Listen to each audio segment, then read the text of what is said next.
Hello, podcast listeners. We know podcasts are a great way to catch up on a program that you may have missed on KSJE, and it's provided as a free service of this radio station. But you know, KSJE is now listener-supported, and so while you enjoy this podcast, we hope that you'll also take some time to join KSJE. Become a member today. It's quite easy to do. Just go to our website at ksje.com/support and pick the level of support that best matches your budget. Thanks again for listening. Here's your podcast.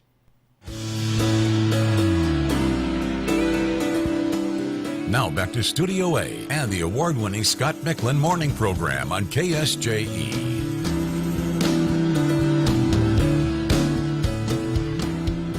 My guest in the studio this morning, talking a little bit about Salmon Ruins, the Executive Director of Salmon Ruins, Tori Myers, is here. Good morning. Thank you for being here. Good morning. Welcome to KSJE. It's been a while since you were, at least on the radio, you were telling me. The last time, I think, was with Connie Gotch. Wow. Yeah. Okay.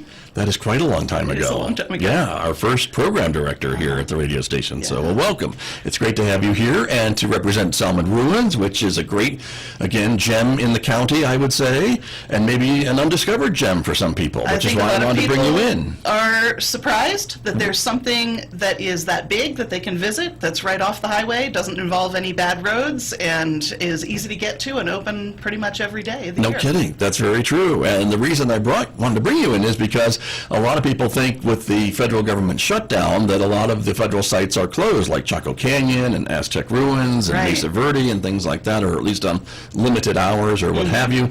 Salmon Ruins is not a federal facility, and so you've never shut your doors. That's and right. You're still open. We are open every day from 9 to 5, and we are delighted to entertain people who want to see an archaeological site that has been partially excavated, somewhat stabilized, which is a method of restoration that uses authentic methods and doesn't artificially reconstruct things.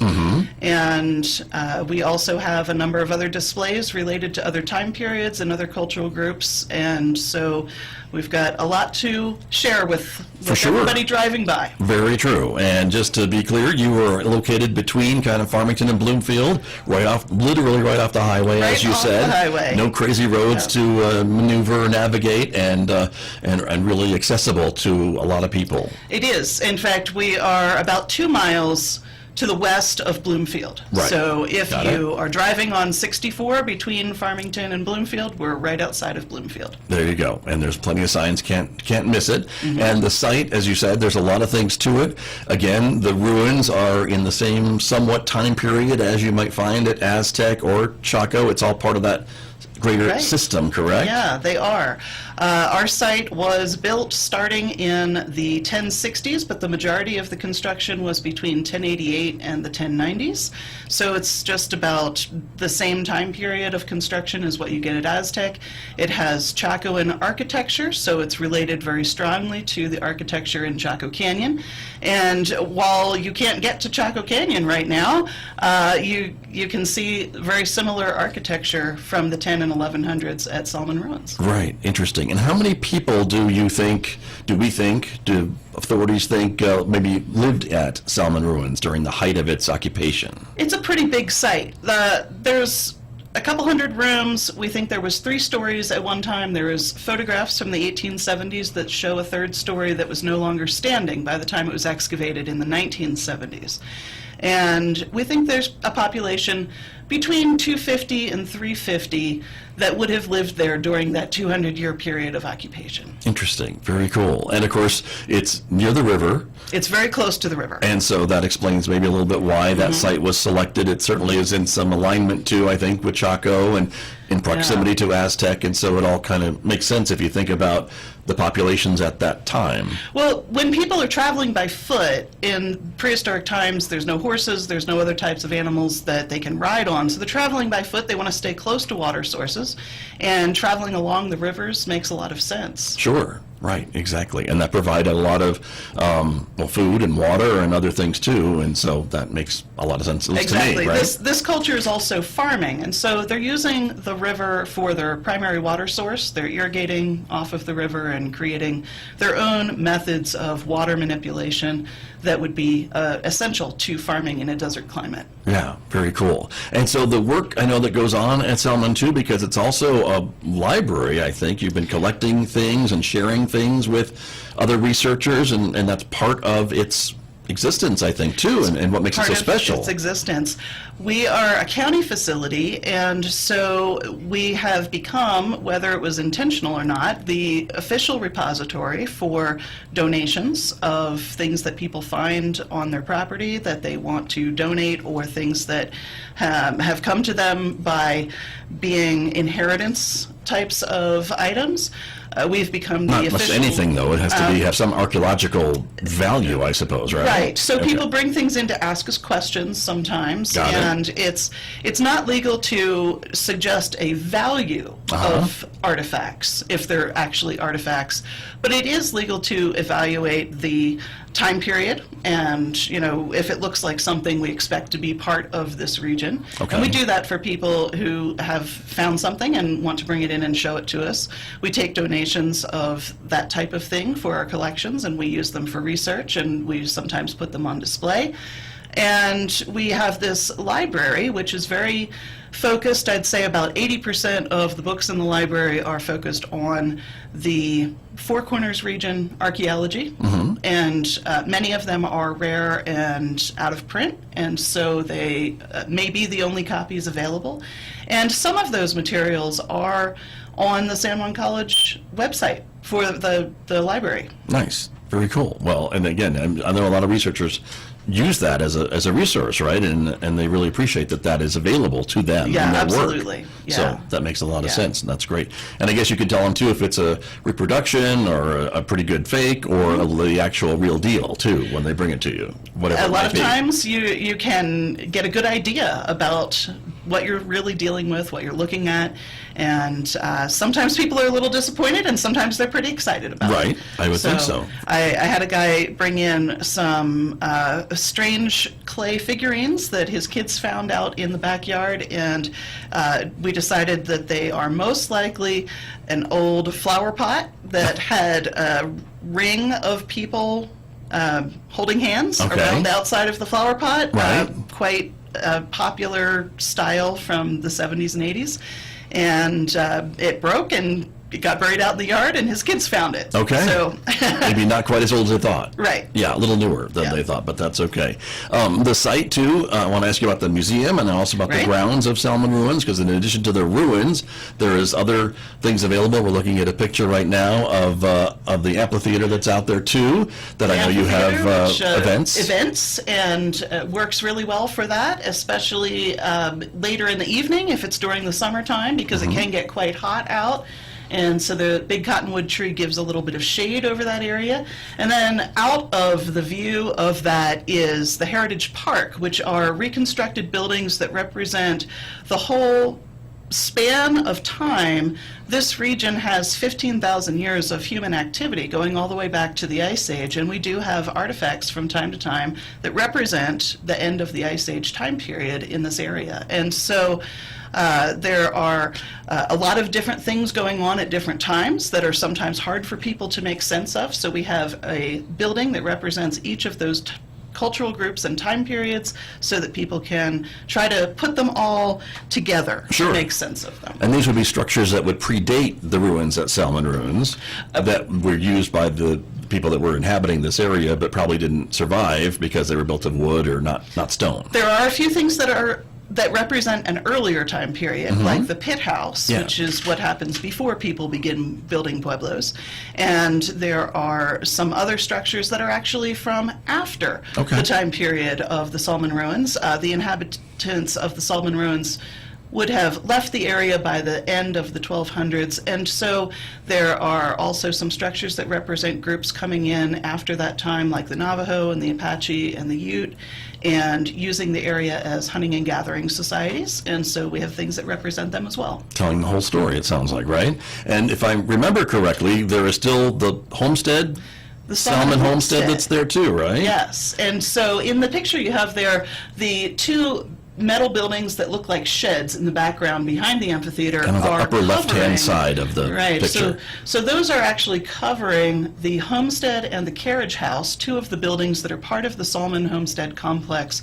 And they date back to the 1890s up into the early 1920s of use. And there's also a bunkhouse and a root cellar associated with that. Mm-hmm. The Salmon family actually owned the property as homestead private land up until the 1960s, and the county purchased it to preserve it as a homestead. It's now the only surviving homestead that you can visit. Right. It's open to the public. Very cool. And so that's available for viewing as well, and It is. visits as well if you go to Salmon Ruins. And then the museum, which is the kind of the first building that you encounter, I think, when you go. The because museum it's is right at the parking lot. Yeah. So it's the first place that you enter when you come into the parking area. And in the museum, we have artifacts from the excavation of the Salmon Ruins site, as well as some pictures of the Salmon family and sometimes extra exhibits.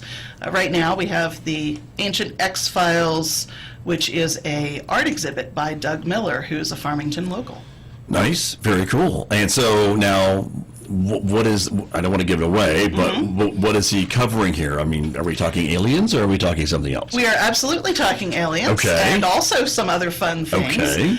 His idea inspired the whole exhibit. He's been working on it for many years, and it is a combination of paintings that look like rock art that also include figures that would be from science fiction inspired ideas. So Gotcha. there are some Bigfoots, Okay. and there are some aliens, Okay. and there are some other really fun things that people can identify. And there's about 30 to 40 paintings Okay. involved in the whole show, all of which are for sale, and there are prints as well that are for sale Nice. through the museum. And this will be up until December, you said? It'll be up until December exhibit. 21st, so you have plenty of time to come and visit, and anyone who is a local who is looking to do something during the winter time when it's maybe not so much available outside, that would be a great time to visit the museum, and we'd be happy to There you entertain go. you. Very true. You mentioned the other artifacts that you have found at the ruins, and maybe others that come in from other places as well. But to help,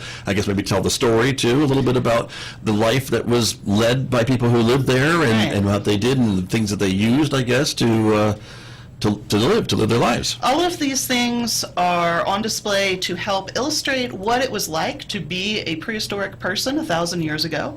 And we have tried to arrange them in a way that really tells a story and makes it clear that this is part of someone's life rather than being just a bunch of objects that are of interest. Sure, very true. And if I've learned anything from talking to archaeologists, it's that this is a very meaningful line of work, but it's also, you have to be very patient, I think, in this line of work, because you can be at a site and digging and brushing and being very delicate about what you're uncovering, and then maybe you'll find something, right? And is that kind of what has been happening over these many years at the Salmon Ruins? Oh, yes. Our site on the grounds that you visit when you come in is only about 30% excavated. Only about a third of the site was excavated. And so there are many items that are still there to be found, and hopefully in the future will become part of research projects. But the part that was excavated has yielded over 1.5 million artifacts that are in storage and available for research. And we try to engage with students as much as possible from all across the country in different universities and come up with some projects that they can be involved with. And I've also had, the last couple of years, some really great interns through the high school college program here. Nice. And through the county intern program. Very cool, very cool. And so we just have a couple minutes remaining this morning with our interview, but I wanted to ask you too, when we go to visit Salmon Ruins and pay our admission fee, that money helps to support the ongoing work there at the ruins and the museum and all the things that we're kind of talking about today? Absolutely. We're what's called an unfunded nonprofit, which means that although the county owns the land and helps to do maintenance and repairs in the museum building itself, we actually have to generate our own income, and so we rely extensively on things like admission fees and the gift shop sales and fundraisers throughout the year and people's generosity in making donations.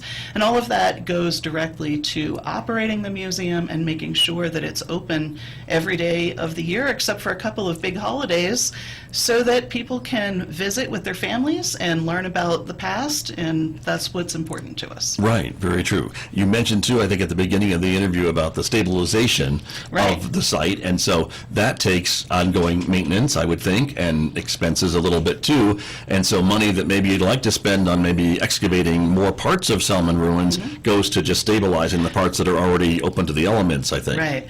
The homestead, we were able to protect from the weather by building 2 modern metal structures over top of the buildings that were affected by the storms last summer. But the site is too large to do that.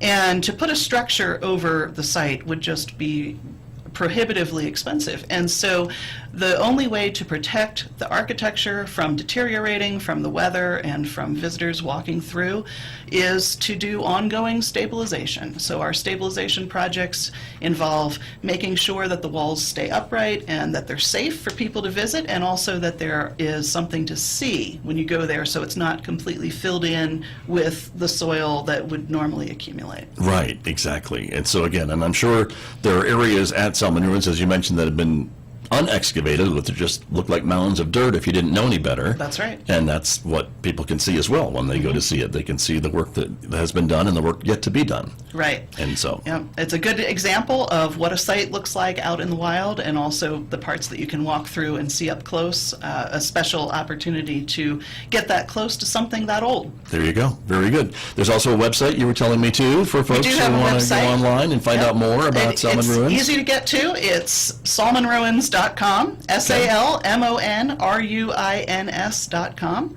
And for people who are doing research, there is also salmonpueblo.org, which was set up very specifically to identify areas where someone might request to look at artifacts or records from the excavations. And so that is salmonpueblo.org. Very good. 2 different sites. So, yeah. Excellent. Tori Myers, thanks for coming in and talking with me about Salmon Ruins, which is still open and always open because of its being a county facility and also the other unique nature of Salmon Ruins. Indeed. Good to have you here. All right. Thank you so much. You're very welcome. My guest with me this morning on KSJE. Did you enjoy that podcast? We hope that you did. And if you did, share it with your friends. And if you really want to keep podcasts like this coming, please support KSJE. You can do it easily online at ksje.com.